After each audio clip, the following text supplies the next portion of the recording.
showing a few things that I learned about the EGR delete that is done on the KA24. So, as you know, the EGR that's inside here, you can see that little bracket in there, right here. This is where the whole EGR system was sitting in here, in this little pocket. So when I removed everything, so I removed the housing that was on top of this, all the hosing and the vacuum lines and everything, and even the side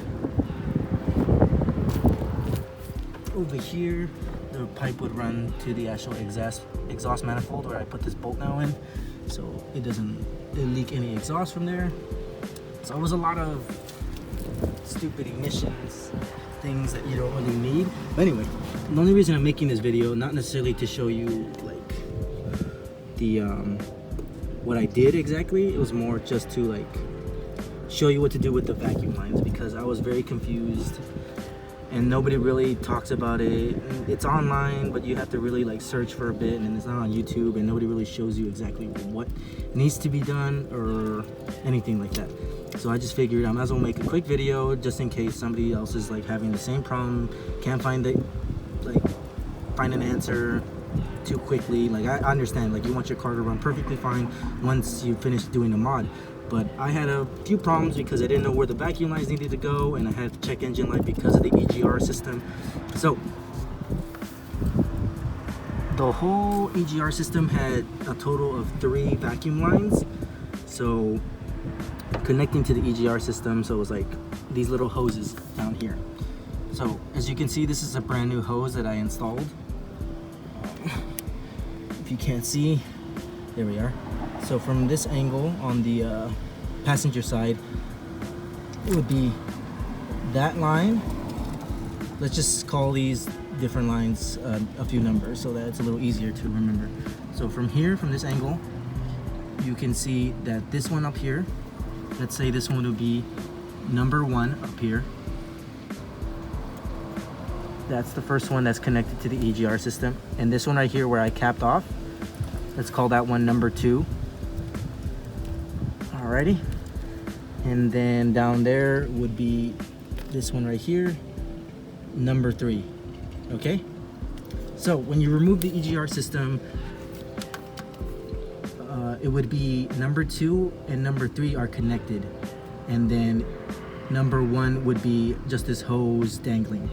But anyway, what I did, my mistake was I capped off number 1 and I circulated number 2 to number 3 because the hose wasn't long enough to get to up here, and I thought that was correct. So I used the same hose, but then that's not where the lines need to be, because the check engine kept coming on and I kept clearing the code, and I was like, what is going wrong?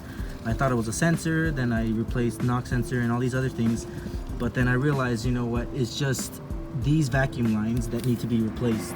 So from this angle, number 1 and number 3, the vacuum line needs to connect to circulate for the EGR system, so it thinks that it's there.